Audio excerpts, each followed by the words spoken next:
Good evening, ladies and gentlemen. It's been just a little while. We had to take some time off for the holidays. There's an awful lot of things going on in the world of hockey, and we're here to bring you back up to speed. Our first show of 2012. So once again, good evening to all hockey enthusiasts and fans. Another episode of In the Crease. This is the only show in the tri-state area that is brought to you by hosts who are not spawned from the Penguins PR office and who are not kowtowing to Bettman's initiative. It's the only place where you can have hockey news unspun, and you don't need to go online to Bob Aries' thesaurus in order to understand what we're saying. We'll tell it to you straight. Good to be with you again. I'm Fiore, and as always, my co-host Bob Nelson with us tonight. And a little bit of a key reminder here that tonight we begin by letting you know that the hockey tidbits we give you tonight are not restricted to the show at all. We now have an official Facebook page, and Dave's going to put the URL there underneath the screen for us as we take a look at this. This is a great way to start open a dialogue with Bob and I. And we've had some interesting comments and dialogues, and we have even heard from, folks from our past, back when we used to be the star announcing team here in the area and broadcasting hockey high school games of the week, and the Bethel Park Blackhawks, of course, and some former players and what have you have popped up on Facebook. And what a coincidence. We stopped announcing, they stopped winning. That's not a coincidence at all. So I've been saying that all along, take me away and there goes the program. Anyway, back. Not only is the Facebook page there to start dialogues, but as we have been detailing on some of our shows, Bob, it's a great way to get some free stuff. Correct. And what we've been doing is if you interact on Facebook, we immediately, every time you posted something or made a comment or said hello, whatever, we threw your name into a hopper, and we told you that we were going to start giving away some really great hockey merchandise for free, just for being on a line and for talking with us on Facebook and everything. And before we get any further, we probably should say that the free merchandise that's being provided to us is being provided from our sponsor. We now have a sponsor on the show, and it's Play It Again Sports. And Bob, why don't you tell us a little bit about Play It Again? Play It Again Sports up in Greensburg, Pennsylvania here. Phone number 724-834-1121. We have all your sporting needs. We specialize in ice hockey, deck hockey, roller hockey. Huge amount of our business up here is the hockey industry. Based right off of Route 30, Green Gate East Shopping Center. Real easy to get to. Bring in your used stuff. Trade it in, trade it up for new, trade it up for better used. Good way in the economy to not only put food on your table, but put sporting equipment in your kids' sports bags. We have a wide variety of Reebok, Bauer, CCM. We're going to start carrying Graf. We have Warrior up there, Grit Tower bags, a bunch of good stuff up there. Well, it's all name brands, yeah. So, come on up. It's not that far of a drive, right on Route 30. Yeah, and if you go up there, you get the opportunity to see Bob, because you're up there, 8 days a week? Yeah, pretty much. So Bob will be up there, and you can wheel and deal with Bob. And get, what are you charging now? $15, $20 for your autograph? It's a little bit down from eBay, because I want more people to have it. So it's only $14.99. There you go. So, but he'll give you a nice picture and autograph it for you, and away you go. It's something you'll treasure for a lifetime. We want to say thanks to Play It Again Sports for sponsoring the show and providing the. And we have our first winner, is what I'm all boiling around to. And we did our drawing in the green room before we came on camera. And I really hope I say this right, but our first winner is Tyler Fergole. And I hope I'm saying his name right. The last name is F-U-R-G-U-I-E-L-E. And I'm saying it Fergole, and I hope that's correct. And Tyler, if I've mispronounced your last name, I am sorry. It's the best I could do under the circumstances. And congratulations, you're our very first winner. And I asked Bob to bring along the stuff to show you what he won, and he didn't bring along everything, but he brought along half of it. So why don't you tell us what he got? Well, the first thing you're going to win is a nice Reebok hockey hat. So when you're calling me up, or texting us or Facebooking us. I need to know, do you need a small, medium, or a large, extra large? Right. And tell us your shirt size. Right. So you see the hat he's wearing it. Okay, and that's what you're going to get, and I guess it's a matching T-shirt. I know it's going to be something different, something very unique. There you go. So Tyler, you are our first winner. If I remember correctly, I think you're out in South Park somewhere, isn't this? I believe the so. Kid from South Park? Yes. And Tyler got engaged in a pretty good conversation with us over the first show. A couple of items that we talked about. So he had quite a few names in there. It's not surprising that we pulled them out. Tyler, since you've won, we gotta remove your name from the. Go in there and find your name in the bin and remove your name for a while. You can't win again. You can't win twice in the same year. So what we're going to do is pull you out of there. But please, by all means, we enjoyed your conversations. Feel free to go ahead and talk. And we with might us have some an more MVP for the end of the year. That's we true. might have an MVP Facebook talk person. So keep sending your good information. If you didn't win this week, if you won before, keep filling it out, because you never know. There could be an MVP drawing, maybe for a hockey stick or something of that unique, maybe something autographed. Yeah, the guy that helps contribute to the show the most through the Facebook thing. Yeah, that's so you're still eligible for that, and we have a list of winners that are still in that bin. Enter as often as you like, correct, just by getting on Facebook. And don't forget, when you're on there, click like. This way you become a member. And tell your friends. Absolutely, especially if they're into hockey. The more the merrier. And speaking of getting it into hockey, I think it's time that we get into hockey. As we tape this program, we are approximately 1 month away from the trade deadline, and of course, many rumors are already starting to circulate around the league. We like to concentrate on goalies here. That's why the show's called In the Crease. Probably the biggest trade that I have heard, again, involves Roberto Luongo from the Vancouver Canucks. I've heard that he was on the market for an East Coast team. They want to get him out of the Western Conference. Vancouver does not want him going to a competing team. However, they have had a very interesting situation in Vancouver. Earlier, Corey Schneider put Luongo on the bench because he was outplaying him. It's the first time I think Luongo's had to ride the pines in the pros, and he was pissed. And he came back when he got his chance to play again, came back like gangbusters, and he is playing very, very strong now. So the Canucks have a very powerful goaltending tandem. Luongo has recaptured the number one spot. And Corey Schneider is back on the... It's going to be hard to move a guy with his salary, though. It is going to be exceptionally hard to move him, and I do believe that the Canucks are counting on Corey for their goaltender of the future, as they say. I don't think this rumor has legs.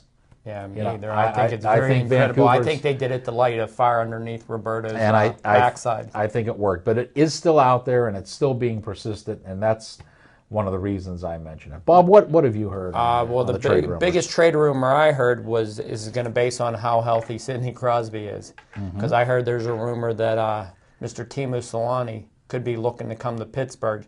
He's got a 1-year contract. He's been signing a 1-year deal at his age. They could use a winger. If Crosby's money's not there, they could use Sidney, his money that they don't have to pay him because the insurance policy will kick in since he's injured. Right. They could take that money and put it towards Selanne, who makes decent money for a veteran. Could be a solution on the second line if they can get Jordan Staal healthy there. So now you got your second forward to play with Stalzy. You got the Kunins, Malkin, nail line on the number one line. Pittsburgh is sitting really good with Selanne playing with Stalzy on that second line, and then who cares who you put? Dupuis, Cook, Kennedy. You get Sullivan could play on that wing. Yeah. Then you got two pretty good powerhouse lines without having Sidney into the lineup.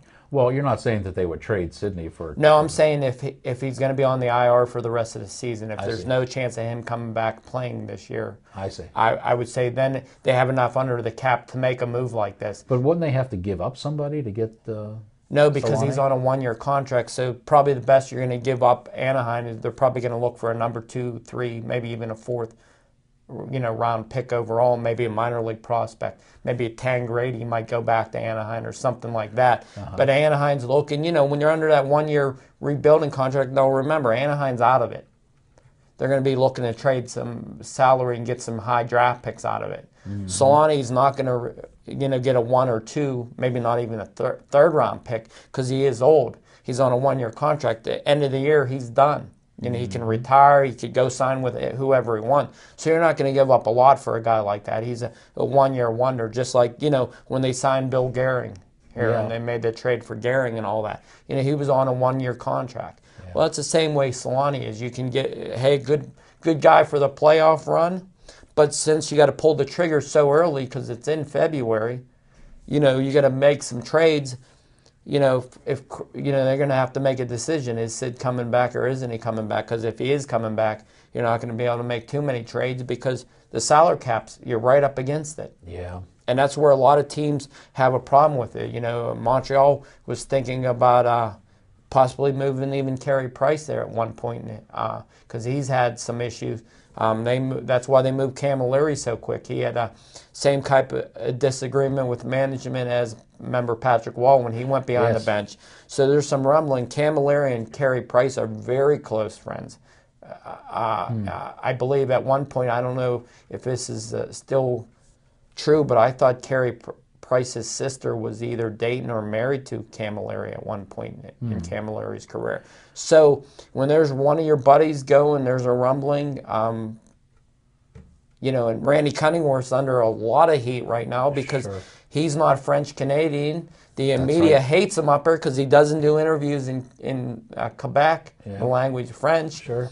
And they want him out. So he has more issues than this. He has rumblings between players don't want to be there. He is a goon in PK Subban that a lot of the NHL were thinking he's the cheapest hockey player next to Ovi. So he has a lot of issues up there. And when you have a team with a new coach, a lot of issues, Cunny's going to get his type of player in there. That's why he got Rene Bourque in that trade. Yep. It's his type of player. And I really believe that Montreal is going to make a lot of moves just simply because Cunningworth wants his type of player in there. Yeah, you could be right on that. I can't believe that you actually put PK Subban and Ovi in the same breath.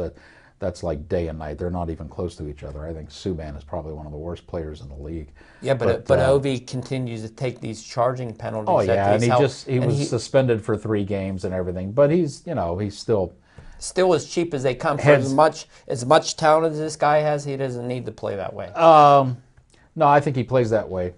That's part of his talent. So, but anyway, or lack thereof. We're getting off score here. I don't think Carey Price is very good trade bait right now. I mean, he's had a dreadful year. I can't see of any team right now. Maybe Columbus. That would be interesting to picking up a goalie like that. Columbus still has Mason, who they haven't gave up on. Yeah. And Curtis Sanford has been playing phenomenal since Craig Patrick's been down there because Craig took that job to help the organization. And since that point, I mean, it seemed like Curtis Sanford has been the number 1 guy down there, surpassing a young Mason. And I think they threw Mason into the fire. I think the second year is always the toughest year. He struggled that year. He needs to get his feet wet again. I think it's good that he's watching a veteran, even though Sanford shouldn't be a number 1 guy. He's playing well enough right now to keep the ship afloat. I mean, RJ still got his concussion. He hasn't been back. Well, he's coming back, I think, this week. Yeah, well, they said that he's had a delay on that. Oh, really? From what I understand. All right. From a couple people. And that's the whole problem with the NHL right now. There's so many guys out with injuries. Yep. It's hard to talk trade when you don't know if a guy's going to be back. Because when you're talking concussions, I mean, how long did Letang take to come back? I mean, Ashram's out with concussion. I mean, this is the first year that you just got to put a question mark on the trade deadline. Yep. And there was even talk that Bettman was thinking about trying to get all the owners to agree on moving the trade deadline back this year because of all these injuries. Because when you're dealing with a cap and these injuries, you might not be able to pull a trigger because you might have to release a veteran that's been with your team that makes a ton of money. Just outright release them. Yeah. Because you just made a trade because your GM is thinking this guy ain't coming back. Now all of a sudden the superstar comes back. Now you're sitting there, $3-4 million over the cap. What are you going to do? Got to release a guy that makes that, or maybe two players. Yeah. So you're thinking that when the trade deadline comes and goes, it's going to do so quietly? I really believe so, unless these injuries start to clarify. Because there's a lot of rumors going on the net. There are. And all over the place. But the only problem is, what GM's going to pull the trigger if he doesn't know if this guy that makes $4 million is coming back into his lineup or not coming back into the lineup? Yeah. And when you're talking about superstars, you're talking about guys like Sid, who 7.5, and you're under $1 million to make a trade. What are you going to get for under $1 million? Right. You're going to get a prospect, right. A second line in the AHL. I mean, what's that going to do to your playoff run? Yeah, not something you need going into the Correct. playoffs. So I think a lot of teams are going to stay status quo, and I really don't think that Roberto is going anywhere. I just think it was a scare tactic. I think the same scare tactic maybe they did with Carey Price up in Montreal. Mm-hmm. I do see one goaltender possibly being moved. Who's that? I think Tim Thomas could be moved, just for the simple fact he's getting older. Uh-huh. He would be a good number 2 guy, a good mentor. Mm-hmm. But the price has to be right. Boston would have to get a diamond in a rough, a superstar goaltending prospect, and possibly another player, or possibly, I think Boston's going to sell high. I think his name will be out there. And if Boston, let's use Edmonton, for example. Before Hall got all sliced up on that poor injury that he took a skate to his forehead. Right. Hall was out there, and maybe Everly. Edmonton's getting decent goaltending. Yeah, I think Hobby Bolin and Thomas would be a good 1-2 tandem. Maybe to bring along the Dubulitz, who is their starting younger goaltender. Yeah. Thomas on that team would look great, but is Edmonton willing to give up prospects like that? Probably not. I don't know. That's 2 number 1 goalies. Yeah, that's not for a healthy situation. No, but when you got a young team and you can take Thomas and turn around and maybe retrade him at the end of the season. Of all of the Stanley Cup teams that have won over the last, I'm going to say 4 or 5 years, the Bruins are probably the only team that is actually playing the follow-up year like they were the champs. Correct. I mean, if you look at some of these other teams. And why is that? Well, I think part of the reason is because they are so strong in net. I'm always going to go that way because I believe you build from the net out. And they got 2 number 1s. So what's wrong with what's wrong with Vancouver? Well, what's wrong with Vancouver? They also have 2 number 1s. The only problem is when Roberto gets in front of the big game camera, he plays like a number 3. Yep. Well, so does Colorado. They have 2 number 1 goaltenders up there that are doing well. There's a lot of teams that are in that position, and I think those are the teams that'll do well in the playoffs. I think St. Louis is the sleeper. St. Louis very well can be the sleeper. They certainly they did a little lighting of fires with the goaltenders down there when Ed Roth came on. And they have a lot of room under the cap because they just signed Elliott to that big contract, and he came in on a 2-way contract. Yeah. And they still have a lot of room, and I think John Davison is doing a great job. I see a team like St. Louis are going to add players. Yeah. They might not be that tier 1 player. Yeah. They're going to be that tier 2 player. And I really could see them like going after a guy like take for example Sullivan. I don't think Sullivan's happy in Pittsburgh. I mean, he's putting up points when he was playing with the number 1 and 2 line. Now he's playing on the 4th line. He's a guy that, when he's healthy, can put the puck in the net. I could see him going back to St. Louis. I could see maybe Pittsburgh getting a draft pick or a prospect for a guy like him to move a little cap, because he does make decent money on the Penguins, free up some money if they do want to go after a Solani or something like that. And I could see him going to a St. Louis team. I think another guy who could be moved out of Pittsburgh could be one of their centers, like a Park or I can't think of the other guy's name. Number 40, what's he wear on the Penguins? 46. He's a center. They just got, I can't think of his name right. Blank. Yeah. But I could see them moving one of their 4th-line centers because Craig Adams secures that position. Yeah. So they're not going to make a lot of splashes, I don't believe, but you're going to see a lot of that tier 2 or 3 player, or maybe a top defenseman. And I could see the Penguins shipping Martin because he does make $5 million. I think they got so much young talent on that blue line, they could afford to move a Mahalik or a Martin because they make $5 million. And I'm not really sure that Martin's worth $5 million. No, I think that was a bad signing. Yeah, Both of those guys do. were a bad signing. I think he's very overrated. But that's the guys that I could see being moved. And if they do go after Solani, I could see a Martin moving. Yeah. I see Martin more than Mahalik because, like I said, Lovejoy, England, Letang, Yep. Dupuis, all those young prospect defensemen. Samuelson's kid is in the minor. They got a lot of depth on the blue line. I can't see them touching Orpek. Yep. I think he's going to be a mainstay here on the blue line. But I could see Martin moving because I think they could do a lot better with that $5 million. And I think Philadelphia can't make many trades. I mean, they do have Pronger's money available, Yep.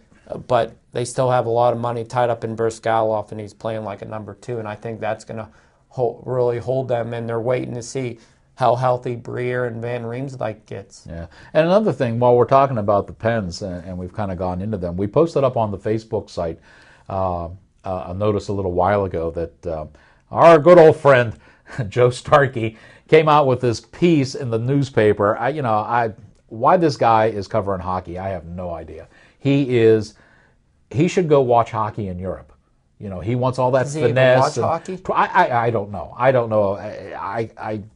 I'd lay dollar to donuts. He never really played seriously. But bottom line is that he puts out this little piece about how Matt Cooke has done this great job transforming himself. Only 14 penalty minutes, and we posted on the Facebook. Cooke is a non-entity this year. He's not doing anything. No. He's expendable, and I think you can dangle him out at trade time and get what you need. But the problem is teams don't want guys like him, and if he's tamed, if he's Yes. neutered. Yes. But see, what you don't understand is as soon as he gets out of Pittsburgh, I think we'll see the old Cooke back again. I don't think Cooke is going to be traded from Pittsburgh and then, keep playing the way he is now. He's playing like he should be wearing a skirt. That's not Cooke's game. He's not, if you had Cooke and Asham at either end of the ice, tossing things around, yeah, the Pens are good as they are. They'd be fearsome in the league with those two guys floating around. And the neutering of Matt Cooke was just absolutely horrendous. And I would not be surprised if come trade deadline, he's gone. See, I don't know because he does have a pretty decent salary, He does.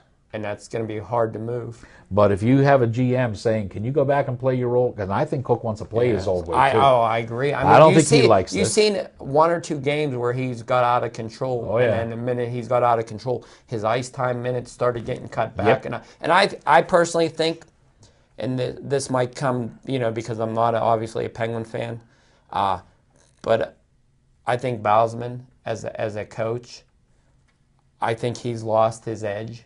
Ooh. In that locker room. I Why do you really say do. that? Because look how much Orpek has opened his mouth and spoke out about the lackluster performance of some of the superstars that are supposed to carry this team. Now he had a better coaching system when Malkin, Crosby, and Stalls was out last year. They competed. Yep. They went farther than anyone else expected. This year, he has a number 1 line. They've been outscoring. Okay, they were on a 6-game losing streak. I really think he lost a little bit of control in that locker room. I don't think he might be as good of a coach as people think he is. I think he holds grudges against some players. I'm not going to say any name, Max Talbot. I'm not going to say any more names like the gentleman who's lighting it up in New Jersey, Yeah. Peter Segura. Yeah. And I just think if you're not in his clubhouse, you're in his doghouse, and I think there's a lot of players that he doesn't use properly. How does Max Talbot leave Pittsburgh? Has over 12 goals now. Yeah. How do you not use a player like that? Has their penalty killing been better or worse since Cooke has been neutered and since Talbot has left the team? Yeah. So I don't think it's so much Shero. I think he's listening to his coach, and I'll be the first one to tell you, the best thing that happened to Pittsburgh Penguins was when they let Therrien do what he needed to do as a head coach, when he bullied that team into learning how to play the game the proper way, defensive systems. Yeah. And I really believe Baussman took that team, and it was Rode the Therrien's crest. team. Yeah. Yeah. It was. Just like Bill Cowher when Mike Tomlin won the Super Bowl, that was Right. Bill Cowher's team. Yeah, it Same was. thing. Yeah, it now was. what has Tomlin done? He lost the Super Bowl, just like Cowher lost the Super Bowl. And hopefully they get better, talking football. But do I think with the talent that's on this team, they could win a cup? Absolutely. Yeah. Do I think Bosman can get them there again? Probably. Do I think he could win it? I don't, don't think so. so? No. Interesting lineup. We And had there's a lot of coaches that have been terminated because the GM has made some bad moves, or the coaches have made some bad moves. I mean, look at all the coaches that have been terminated in the last. Yeah, and we talked about that on the last show too. Dale Hunter and Kurt Muller and all Muller that and stuff. Cunneyworth Yeah, and- Cunneyworth. Yeah. So, well, we talked about an awful lot of things there and hit an awful lot of subjects, and I think we should probably expound on a few of them, which we can do now because this being the first show of the year, where the show is expanded as well. So we're going to stay with you a little while longer. It was on this show, In the Crease. I got to say, last month sometime, December maybe? 2 shows December, ago. yeah, at least. That we were talking about Sidney Crosby's injury, and Bob reported that Sidney Crosby's problems were not so much concussion related as they were neck injury related. And nobody else in town picked up on this story. Now, of course, we find out that Sidney Crosby's problem actually does have something to do with the neck and the spine, because word is he is undergoing a lot of tests and seeing a neurologist in California. And something I would imagine would come out of that. So Wasn't he in Florida before that? he was indeed. Or is he doing the warm climate tour? He'll be in Vegas next? Well, remember when he went down to Florida? Yes. Remember when we pronounced that on the show? Yeah. And everyone said, he was going on to see a concussion specialist. Right. Penguins are full of it. Because we have the best concussion specialists in where? Western Pennsylvania. That's right. They're the ones that created the test. That's They're right. the ones that where Chris Pronger came to with a concussion. That's right. to There are a be shut down. lot of athletes and a lot of sports. come So here. I wasn't buying that bull. I wasn't buying that dirty laundry the Penguins were putting on the line. Yeah. And when he went to Florida, the second time he saw the same specialist that I reported he saw. Now he's in California. He's seen another specialist, which means it's not only the neck, it's probably the spine or the vertebrae, which means how long is he going to be out? Because now if it's not a concussion issue, because you've seen how quick, Letang came back, and I mean, obviously Savard, He's still out. yeah, he's retired basically I think informally from the concussion. Yeah. So when's Sid going to come back? My personal opinion is, if you're smart enough to shut down Chris Pronger, should be smart enough, like you reported, hey, take it in the bank, take the insurance money, pay Crosby off this year, because you got to make a decision. Because if Sid's not healthy, are you going to give him that contract? Right. Because not too long, they're going to have to make a decision. Do you sign Stalzy? Do you sign Sid? Or do you sign Malkin? Yeah. Obviously, Malkin's proven that his knee injury is okay. And you can put a time frame on a knee injury. But can you put a time frame on a concussion or a neck or back? Because if you break your neck, you could die. Right. If there's something not right with that spine, that controls your whole body. It controls your leg movement. That controls your muscle movement. Controls your brain, basically, because that main point goes from your heart up your back to your brain. Yep. And we had said on the last show too. All the way back at the beginning of the season, when all this stuff went down, I had said that I had called that Sid would be back in February, if at all. And he tried to make that early comeback, which proved to be disastrous. And you're right. Now he's out, and that attempted comeback could have caused more damage than it did try to be helpful.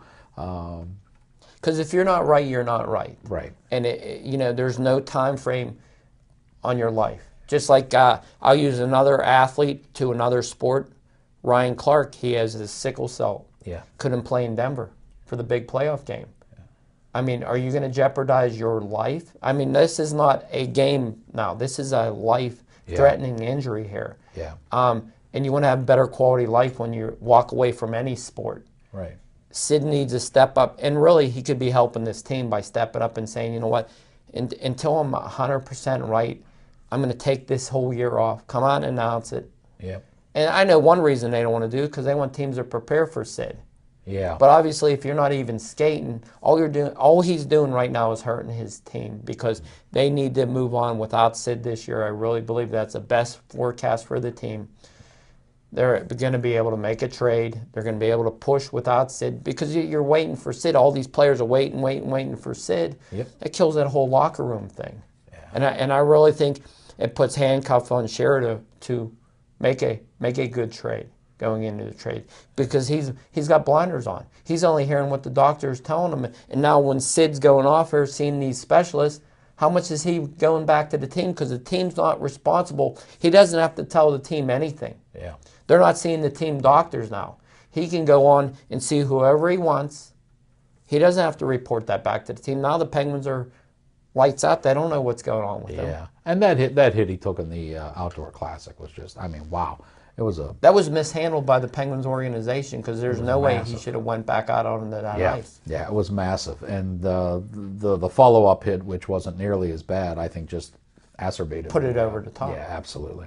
Absolutely. So, well, there it is. But, you know, I think we had the right call on that way before anybody. And nobody in town is still talking about it, but I'm pretty sure that's... Because the Penguins are telling them, keep quiet. That's why I tell you, we don't come out of the Penguins PR office. You know, we can tell you things the way we see them and the way they are. because ticket sales will go down. You know, it makes sense to me. Ticket sales will go down. Sure, it They will. think Sid's not coming back for the Sure it rest of will. the season. Ticket sales might drop off. Might Even actually though- be able to get into a game, huh? Yeah. So, you know, one of the other things we talked about during the opening segment in the trade was the availability of Tim Thomas. And believe it or not, we need to get into a little bit of politics in hockey because, well, what happened a little bit earlier in the week might have made Timmy Thomas expendable, although it probably shouldn't have. As most hockey fans know, Bruins goaltender Tim Thomas opted not to attend the annual visit of the Stanley Cup champions to the White House to shake hands with President Obama, who I'm sure really understands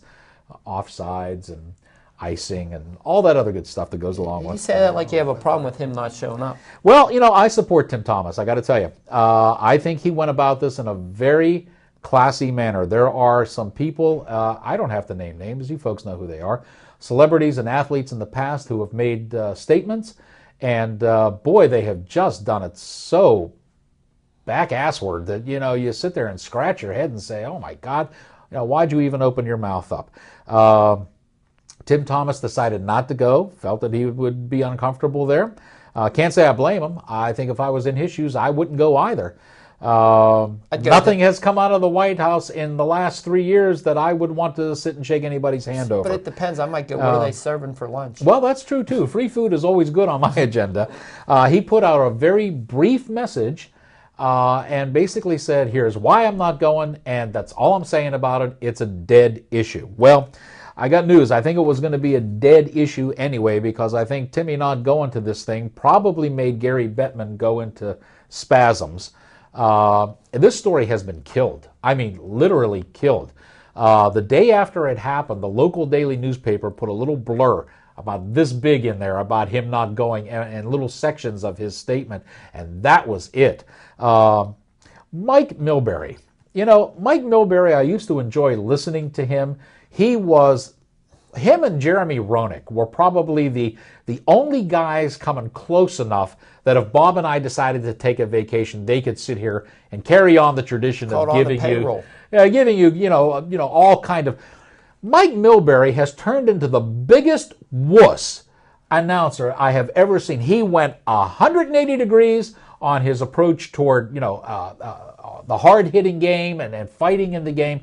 He comes out on a national telecast, mentions the Tim Thomas incident, says he has every right to do this as an individual. However, this is a tradition. He picked the wrong time, and he shouldn't have done it. Time to move on. And he lets it go at that. You know, Milbury, I wish you would quit carrying your balls around in your purse from now on. It used to be that you had them where they belong. Let's put politics aside a little bit, regardless of what you think of the regime that's in 1600 Pennsylvania Avenue. Let's take a look at this from a hockey standpoint. With past presidents, the visit to the White House always came just before the beginning of the hockey season. Yeah, not during. That's when you were invited into the White House, and that was a good way to kick things off. You know, you got this big photo op. It started just as the camps were opening up and all the teams were together again, and you started off with a visit. Here we are. Here we're the champs. We're defending. Let's get into the season. Now, you know what nationality fury is, correct? You can tell, right? I feel like I'm getting elbowed by Ovechkin over here. Holy heck. This tradition breaks when Obama gets in. Now he starts talking to people and inviting the Stanley Cup champions right in the middle of the season around the All-Star break, just when the teams don't need this, because the All-Star break is crucial. When you get the Winter Classic and you get the All-Star break, that's when your teams start looking at what they've done and said, you know what? What do we need to do to get to the playoffs? Here's our game plan. And then what? All of a sudden we got to take 3 days out to go to the White House because Obama wants a photo op and he wants to take, you know, this opportunity. The elections are coming up in May. Oh, let's do it here instead of doing it back in September. You know, it's so phony. And then, I don't know how many of you people forgot this, but see, the kid remembers. It was this president who, when the Penguins went to the White House to be congratulated on their Stanley Cup, made the comment that while he gave the Penguins credit, he said he would much rather be hosting his own Chicago Blackhawks. And everybody, like a bunch of chidros that they are, sat around like bobbleheads and went, oh, that's cute, that's cute. We just won the Stanley Cup, and you're telling us you'd rather the Blackhawks be up here? What? What are you? I hope he doesn't do that to the Super Bowl winner. Yeah. You know? I hope he doesn't do that to the Super Bowl. I hope he has more class than that. But, I mean, you know, folks. If you're going to rip Thomas for what his statement is, who wrote the president's line there? Well, I'm sure it wasn't on the teleprompter. The thing about it is that I know, just from the way he works, that Bettman has got to be going bonkers over this. And while I support Timmy Thomas and think he did it in a very classy way, when you had mentioned that Tim Thomas may be on the trading block, believe me, I think Bettman may be putting pressure on this guy. I think from now until the end of this year, it's going to be Bettman's goal to try to destroy as much as he can Timmy Thomas for doing this.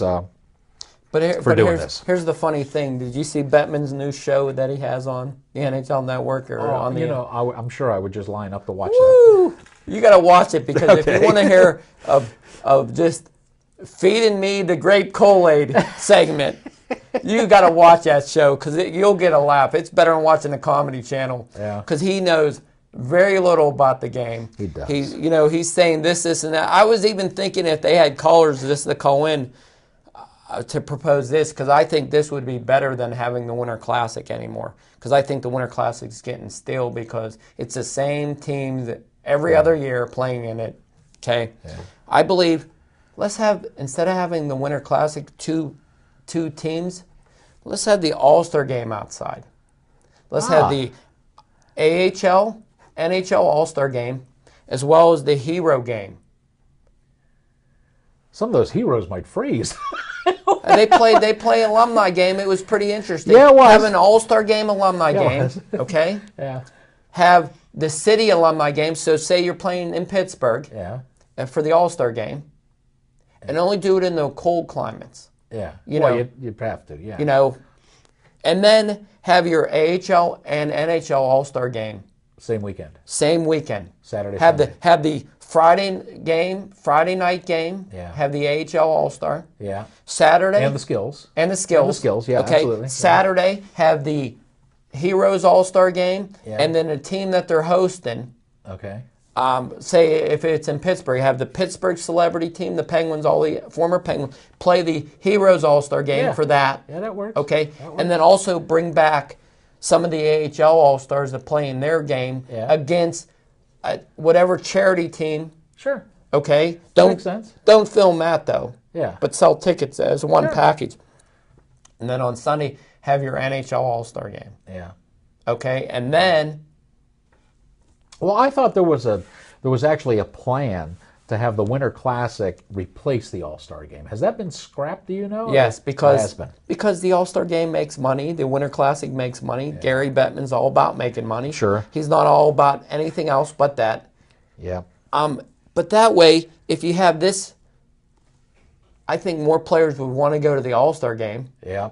first of all. Because anytime you bring in a guy like Gordie Howe to go play in a game, or Guy Lafleur, someone Yeah. that you looked up to, Bernie Pront played in the. Sure, it was great too. You know, that was like that was better than sliced bread and wine. You know, That's right.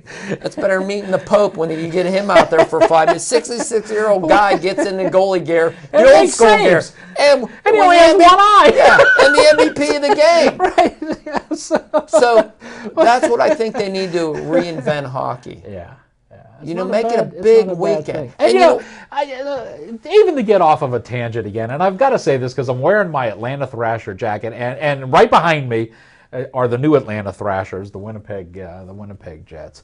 The All-Star game itself has I think turned into lame. a huge joke. It's worse than lame. It's an epic fail. or the other proposal, Which was? play. If I was running the show, Yeah. go to the Kremlin every other year and play the KHL All-Stars. NHL versus the KHL. That way, you're getting a good product because you know what? Get that rivalry Oh, boiling. absolutely. That was a good rivalry. You know, because Absolutely. the best hockey I seen this year was when the Russians almost gave away the gold medal to Team Canada. Right. They were up like by 5 goals, and all of a sudden it's a 1-goal game. Yeah. But the problem with that is half of the NHL players, if they went over to the Kremlin to play, would probably not be allowed to come back. But anyway, I want to say kudos to Chris Letang. He managed to get onto this year's All-Star game years ago. Probably one of the worst sportscasters ever to come down the pike, Brian Gumbel. Who? Precisely, made the statement that the National Hockey League and hockey in general will never be considered a serious sport until more black men are playing. I don't know why, but first off, that was the stupidest thing to say. It was racist. Nobody called Brian out on it, except us on this show, of course. But it seems like the management in the National Hockey League took this statement to heart. And as a result, we had something happen this year which was mind-boggling. Dustin Byflugen gets put on the All-Star team. He has a -8 ranking.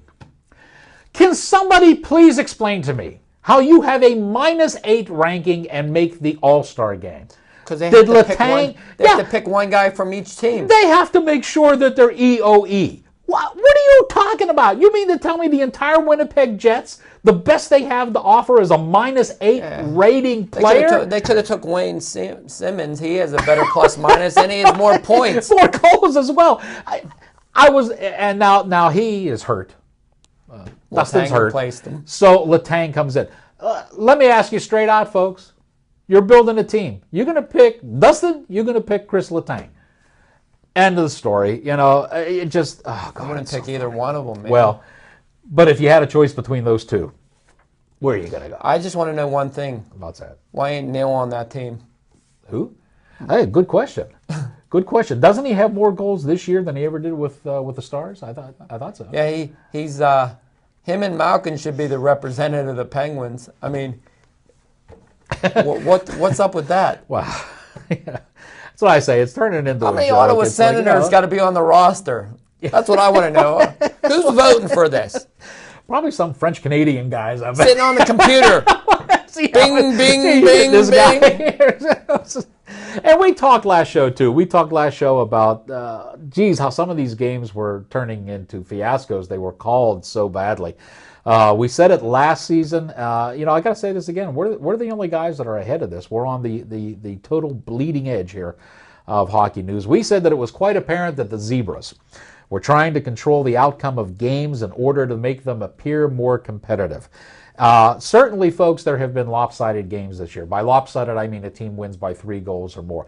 That has certainly happened, but if you go back and look, it has not happened on any nationally televised game. Any game that was on NBC, NBC Sports Network, no, those games are always close. Do you really think there's some Freylock sitting at the network that knows how to pick these games so that they'll always be this close? Forget about it. That doesn't happen. All those games are tight and close, and they happen in the final minutes. Look at the Outdoor Classic.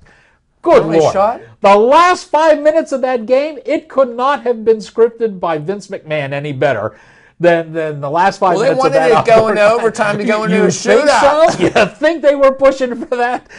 Now, But in good faith, the Flyers found a way to screw that up. Yes, they because did. why would you Yes, have they Briere did. shoot that penalty shot when Giroux is phenomenal at it? That's right. I'm screaming at my TV. I'm like, what are you doing, Giroux? which Not shows Briere! you can lead the horse to water, but you can't make him drink. And I think the only thing it could have did better to prolong it was fake an injury with Lundqvist, so Brian had to get Marty Brion had to go in so they could score that tying goal. and then send it into overtime, which is what they Bettman wanted. didn't tell Lundqvist he had to get hurt. Oh, hammy! Guy fell on me. So after that fiasco of the Outdoor Classic, head coach for the Rangers, John Tortorella, he comes out and, folks, I thought in a very nice, And you knew it was Nice fixed way. because Oh, the Flyers absolutely. would have won that game all the time. and he says exactly what we've been saying on this show, at least 6 months. And he said it in a nice way. I mean, we're blunt. He was very diplomatic about it. So what does the league do? League turns around and slaps him with a $30,000 fine. And here comes our good old buddy Mike Milbury again. Out of the purse they go. And he says in a nationally televised in between the period, he says, John, what you need to do, shut up, pay the fine, and move on. Oh my God, is this what hockey has come to? Have we really turned hockey into a bunch of girly men? Did he not have a hand in doing that Winter Classic, right? He was there with the mic in his hand. You don't understand now. He's on the payroll. Oh, it's sad. All these guys are on the payroll now. Their tongues are snipped. They're neutered. It's so Gary it's so Bettman's bad. the puppet guy. It is, and he's kowtowing and he's controlling everything. So The only guy they haven't got to yet is Shanny.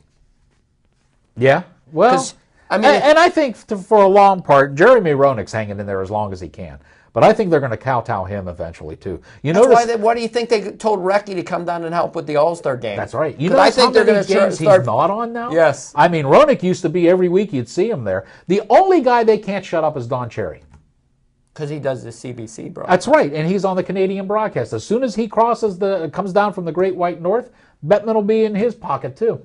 And that'll But be the all. funny thing is, Bettman won't say anything to the Pope of hockey Well, because the CBC. if he's smart, he shouldn't. The CBC, yes. they hold a little bit more credibility than the ABC when it comes to the hockey Well, network. let's hope it stays that way too. But I mean, NBC, what's Cherry ABC. now? 80? Yeah, and you know what? They haven't found the guy to carry the torch. And as soon They're as trying to as make soon as- Craig Simpson and Kelly Rudy that No, torch that bearer. wasn't going to happen. As soon as Don Cherry goes, the only place you're going to get unfettered hockey reports right here on this show. Because we'll tell it to you the way it is. Bettman ain't paying us. Nor would he want to. Yeah. Now, Bob, there's another situation came I up might take that we a should check, probably... though, every once in a while from them. Well, I got to put my kids through college. Well, that's true. You too. Yeah, that's true. I might say something nice about him if he sends me a check. We'll tell you how to send the check, Gary. You'd have to be a really good fiction writer to try to find something good to say about this guy. You really would. I like the way his hair is cut. There you go. He dresses well. There you go. And he's short. He's short, so I'm He taller does than. but he does a good job at being short. Yeah, Yeah, see? he does Okay. do a good job. Send at that being check. short. There you go. Look for it in the mail. Move that decimal point way over. Last show we talked about realignment. We were all for it. It looked great. The final thing they came up with looked like, hey, this is going to work. We were against all the Rangers, the Flyers, the Caps. We were all together. Everybody was happy. Then Don Fiore comes out of the clear blue sky, and he nixes this entire deal. The initial reaction was shock and surprise. Even the players said, WTF. But then Bettman came out and said, no, we must control this. We will control all that you see and hear. We'll control the horizontal and the vertical. He's the outer limits. And man, everything shut up. Everybody shut up. Everybody said, we're behind the players' union. Now it looks like Winnipeg's going to be playing in the Southeastern Division for another year. Makes a lot of sense. I'm sure their GM's real happy about those. I know the airfare baggage companies are happy. Southwest is saying, "Don't worry, we won't charge you." But I mean, good Lord in heaven, what in the world happened here, Bob? What's your take on this? Was this just the biggest boneheaded move? Are we looking at another lockout? No, you're probably not looking at another lockout. But what you are probably looking at, Bettman might be getting paid from the airlines. It's bad enough the government has to take care of them. Now they're putting money in Bettman's pocket. Plain up simple, they don't want to hurt anyone's feelings. They don't want to change tradition. Well, they changed tradition. What happened to the Patrick division, the Norris division? That's right. The hell with tradition. That's right. But what about the shootout? Yeah. My personal opinion is this. I don't care what teams play where. I don't care where they have to travel to. All I want to make sure is the teams that should be playing each other do play each other. Yes, the better teams play each other in the playoffs, where it's meaningless whether they're coming from Detroit, Chicago, Buffalo, Pittsburgh, Philadelphia. Right. It don't matter. Because you know what? Do I want Florida in my division? No, because they suck, and that's bad hockey. Yeah. You know, they shouldn't even be in Florida right now. I mean, Tampa Bay's lucky they won the Cup. They're like the Marlins of baseball. Yep. They win every 5 years. Everyone's happy down there. They don't come to any game, but they make a playoff push. My opinion is, who cares the division? Take the best 8 teams in each side of this universe, United States, whatever, Canada. Just split it in half. Take the best 8 on this side, the best 8 on this side, and just play 7-game series. Let them beat the hell out of each other. Because you know what? Regular season is meaningless because the good teams make the playoffs and the bad teams go draft their garbage players again, and they never do anything unless they get 10 draft picks in a row like Pittsburgh. They get 10 first-round picks, People are saying that this is some kind of a power move on Fuhrer's part. A way of trying to reestablish some kind of credibility to the players. Do? I don't know. I can't. This one has got me baffled. He can't even justify his move. By accident. No, not at all. And I'm telling you right now, if this boils down to another lockout, this league is done. Do you really think the players care what division they're in? I don't. I think the players want to play. I think the only people that care are the owners. Like Washington likes where they're playing at because they're playing in a soft division. It gives them a chance to make the playoffs. But the real teams like the Flyers, the Rangers, the Penguins, that division, even the Islanders don't bitch, and they got a crappy arena they have to play in. Even they don't bitch, and we got to go to that arena, that dump of arena. I don't think 6-8 times. I don't think I don't think it matters. The only teams that it matters to is the teams out west because they have to do a lot of traveling. You don't want to see the Kings, the old Kings played the Penguins in Montreal in that division.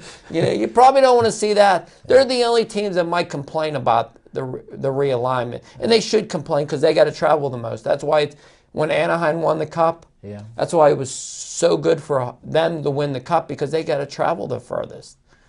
So to me, that was a real surprise when the Ducks won the Cup because they probably traveled 2,000 to 3,000 to 4,000 more miles than any other team in the league. To them, that's a big disadvantage. So to put them in all division out there, Vancouver, Anaheim, L.A., Edmonton, that's a good thing for hockey. And look, the Western teams that have won the Cup recently, Detroit and Chicago, they're the most Eastern West Coast teams. Correct. So there's a lot to that.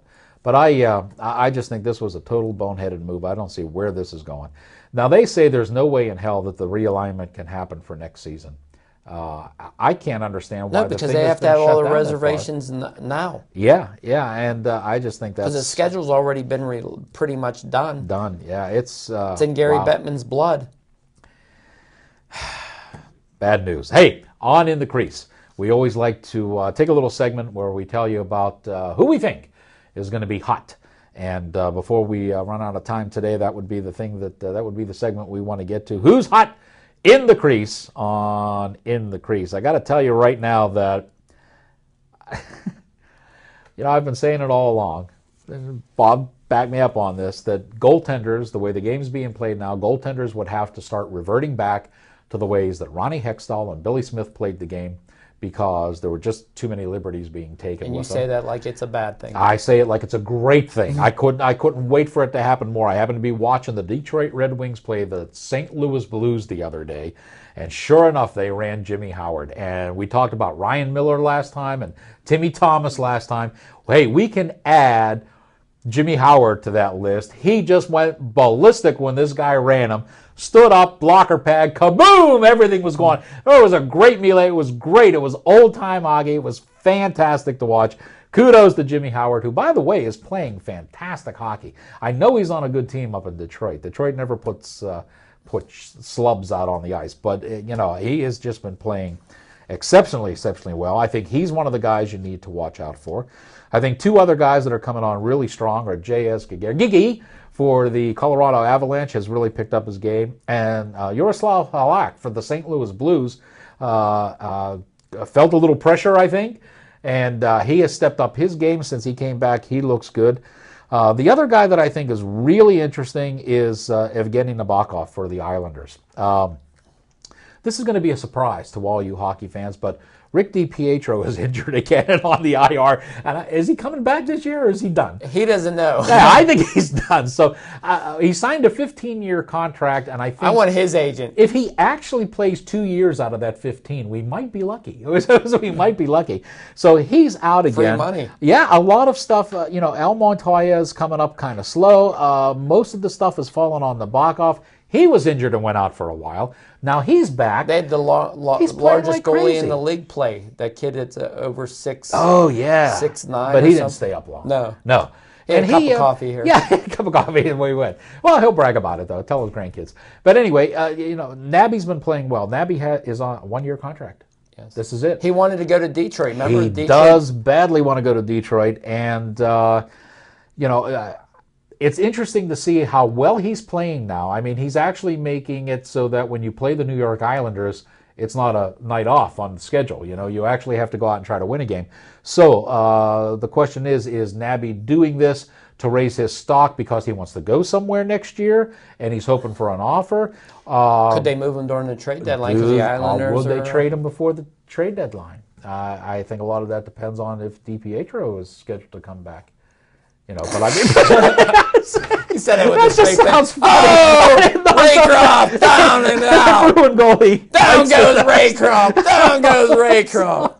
I don't know, but I think it's a And very it's interesting appropriate that he situation. fell off the table because he got sent to the minors. He did, and I know he's a favorite of Don Cherry. Cherry would like him to prosper in the league, but he You has got to had stay his out. trouble. He got to stay out of his off the ice issues. I think that would be wise. It's too much of. Of course, Theo Fleury did it for how many years, and it didn't Yeah, bother but him. he's a different character, different animal. Yeah, you got to be that kind of personality, I guess, if you're going to try to pull that stuff off. So I hope Theo Fleury takes over Don Cherry's throne. that could be interesting. That would be very interesting. That could be. Fleury does not pull any punches. That No. could be very interesting. I know those two don't get along, but if it was a matter of one replacing the other, that might not be a bad thing. Bob, who do you see as being hot goalies in the weeks to come? Oh, it's very tough to say because I think Sanford's running out of energy because he's been on fire. I think Elliott with St. Louis could hold it on because when you got a 1 and 2 guy, like they have in St. Louis with Halov. Yep. I mean, they could stand strong. I think Fleury's been really consistent for the Penguins, believe it or not. He gives up a goal 1 every 7-8 shots. Yeah. No, he's kept them in there. That run of 6-game winning streak, he's really played well enough in those games. I mean, I know he's tired. They can't trust Johnson. Yeah. I think they're going to burn him out. Yeah. But really, I see more forwards and defensemen have been on fire than goaltending. I think goaltending's been consistent. Mm-hmm. But, if you're talking some, forwards, Evgeny Malkin, Nail. Yeah. How about Hartnell?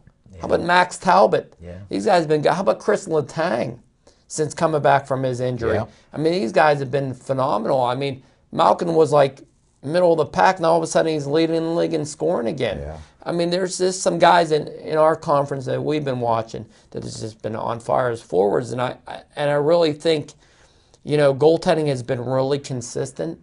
Yeah. But with the way all these teams are setting up with 1 and 2 guys that they've been rotating, it's really hard to get a feel. I mean, even even Bobrovsky as a backup has outplayed Brizgalov, and he's been playing pretty decent in the nets.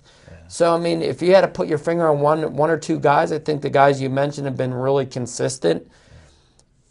I mean, Howard's been playing well, and then when Howard needs a night off, you put Conklin in. Yeah.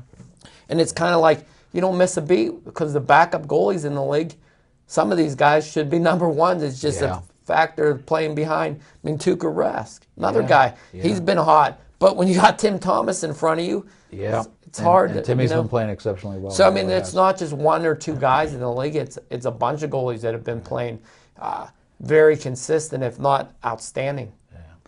Well, we hope you enjoyed this very extended, our first show of the year. We wanted to kick it off right with an hour-long show, and we certainly hope that you enjoyed our ramblings here. Promise every show we'll give you hockey news that you're not going to get from the other sources in town because they don't pay us. You know, we can give you the uncensored stuff. Bettman probably doesn't even know we exist, and the Penguins office they don't have anything to do with us anyway. So we're the voice out there crying in the wilderness, the lone voice crying out in the wilderness. So Bob, always a pleasure once again to see you. We will be coming up a little bit more regularly now that the holidays are over and everything's getting back to normal at the studio, so we should come to you with a news show, back to our half-hour format in about 2 weeks or so. And don't forget, you can catch us on Facebook as well. Let's throw that URL up there one more time for you. And every time you interact with the Facebook page, we drop your name into the hockey helmet, and we pull out a winner. Congratulations to Tyler again. He is our first winner for 2012. We will do it again the next show with some excellent hockey merchandise to be given away just for interacting on the show. All thanks to Play It Again Sports. So until next time, remember that if you're in the game, you're in the crease. Say goodnight, Bob. Good night, Bob.